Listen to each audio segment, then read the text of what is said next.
श्री स्वामी समर्थ. अवधूत चिंतन श्री गुरुदेव दत्त. प्रथम आपल्या चॅनलमध्ये तुम्हा सर्वांचं खूप खूप मनापासून स्वागत आहे.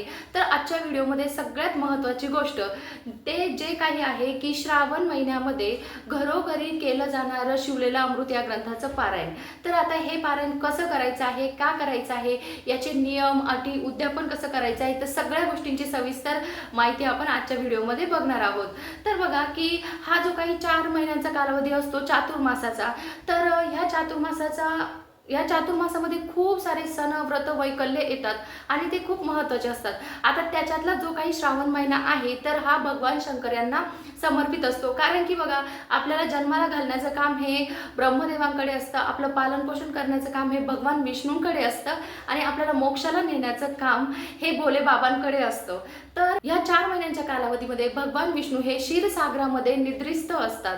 तर त्याच्यामुळे आता हा जो काही श्रावण महिना असतो तर याच्यामध्ये भगवान भोले बाबांकडे म्हणजे भगवान शंकरांकडे आपली जबाबदारी ही असते. आणि बघा की भगवान शंकर हे अगदी भोळे देव आहेत. तुमच्या छोट्याशा सेवेने सुद्धा ते प्रसन्न होतात. तर ठीक आहे, आता सगळ्यात महत्त्वाची गोष्ट की शिवलेलं अमृत जे प्रत्येक घरामध्ये केलं जातं श्रावण महिन्यामध्ये, एक तरी पारायण श्रावण महिन्यामध्ये प्रत्येक जण करत असतो. तर आता हे का करावं, सगळ्यात महत्त्वाची गोष्ट तर बघा की ह्या पारायणामुळे आपल्याला ऐहिक आणि परलौकिक सुखाची प्राप्ती होते. आणि तुमचं म्हणजे कोणतंही तुमचं संकट असू द्या किंवा तुमची कोणतीही इच्छा असू द्या, म्हणजे आपण म्हणतो ना की तुमचं सांसारिक कोणत्याही अडचणी असू द्या किंवा संततीबद्दल काही तुमच्या अडचणी असू द्या, तर ह्या सगळ्या गोष्टींचं निरसन ह्या शिवलेलं अमृत या ग्रंथाच्या पारायणामुळे होत असतं.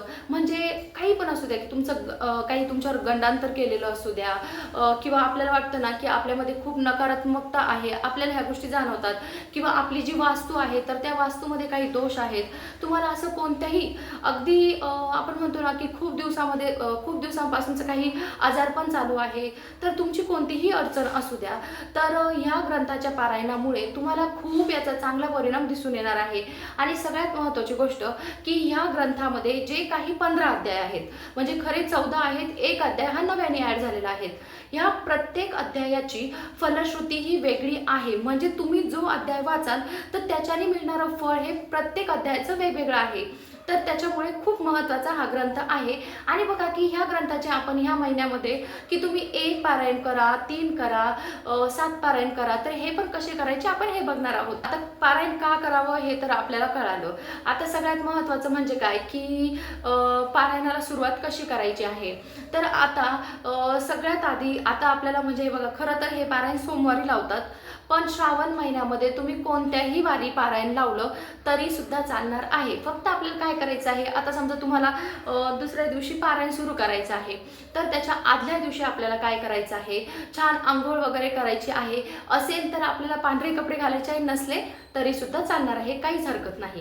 आपल्याला काय करायचं आहे, 1 तांब्या पाणी घ्यायचं आहे. त्याच्यानंतर मिळाले तर 11 बेलपत्र घ्यायचे आहे आपल्याला. आणि जे काही पूजेचं सामान असतं, म्हणजे जसं आपण पूजेला जातो तर त्या प्रकारे पूजेचं सामान आपल्याला घेऊन जायचं आहे. आणि महादेवाच्या मंदिरात गेल्यानंतर आपल्याला ते 1 लोटा जल महादेवांना अर्पण करायचं आहे, बेलपत्र अर्पण करायचे आहे आपल्याला.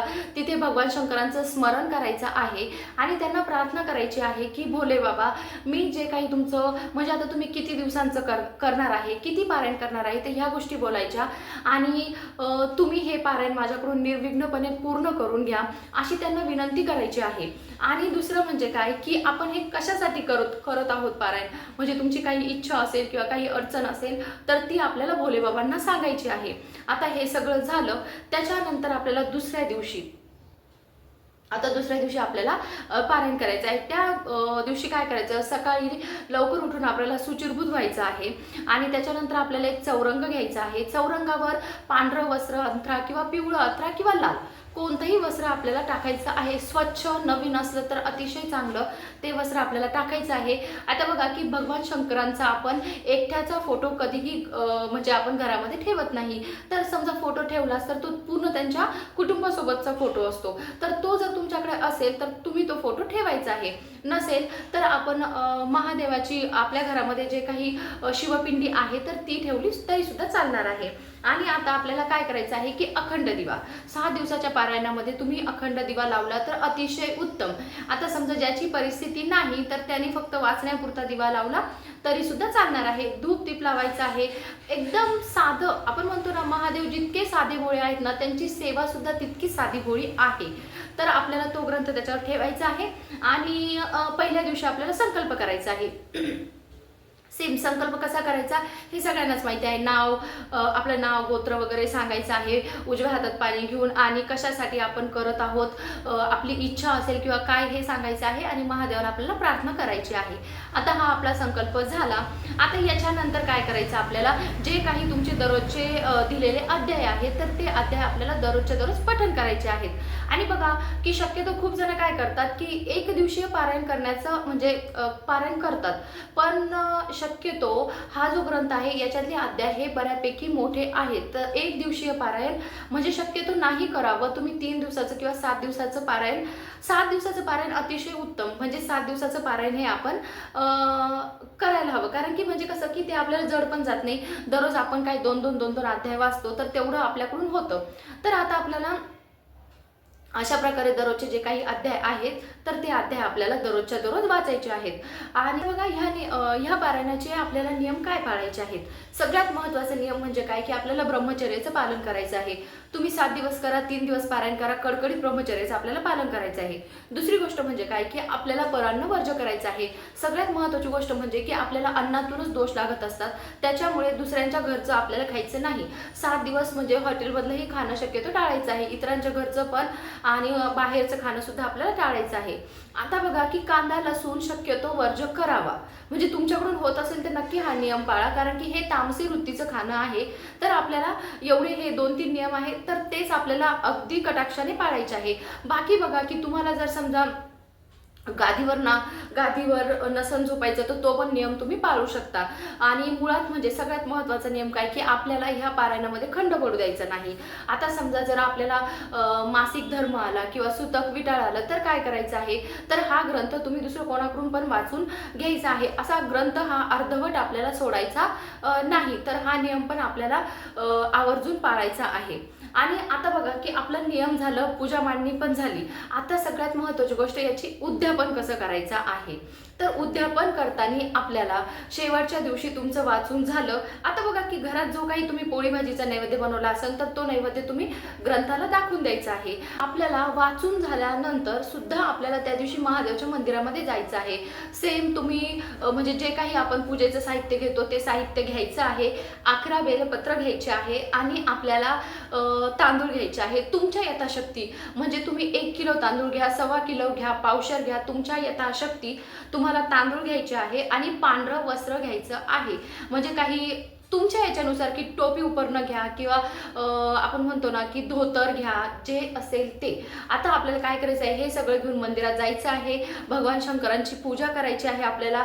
ते त्यांचं नामस्मरण करून आपल्याला ते बेलपत्र त्यांना अर्पण करायचे आहेत आणि त्यांना धन्यवाद द्यायचा आहे की म्हणजे तुम्ही जे काही माझ्याकडून सेवा करून घेतली तर ती तुम्ही स्वीकार करा. माझी साधी भोळी सेवा, काही चुकलं असेल तर म्हणजे मला क्षमा करा. तर अशी त्यांच्याकडे क्षमा प्रार्थना मागायची आहे.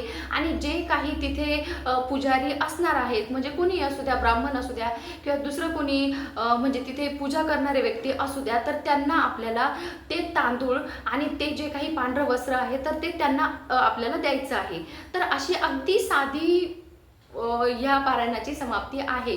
शिवलेला अमृत ह्या ग्रंथाचं म्हणजे जो आपण म्हणतो ना तो ग्रंथ जितका अनुभव देणारा आहे तर तितकाच त्याचं पारायण करणं हे अगदी साधं गोळ आहे. आणि महत्त्वाची गोष्ट म्हणजे काय आहे माहिती का, की तुम्ही जी काही सेवा करताना तर त्या सेवेमध्ये नाही का मग असंच हवं, तसंच हवं, इतकंच हवं, याच्यापेक्षा सुद्धा तुम्ही ती सेवा किती भक्तीने करताय ना तर हे खूप महत्त्वाचं गोष्ट आहे. म्हणजे एक वेळी तुमच्या पूजेमध्ये फुलं नसले ना तरी चालेल, पण भक्ती ही खूप हवी, तेव्हा ती सेवा तुमची देवापर्यंत पोहोचते. तुमची ती अंतकरणाची हाक जी आहे तर ती देवापर्यंत पोहोचते आणि तुमचे जे काही संकट आहेत तर ते संकट निवारले जातात किंवा जी काही इच्छा आहे तर ती इच्छा पूर्ण झाली जाते, पूर्ण होते.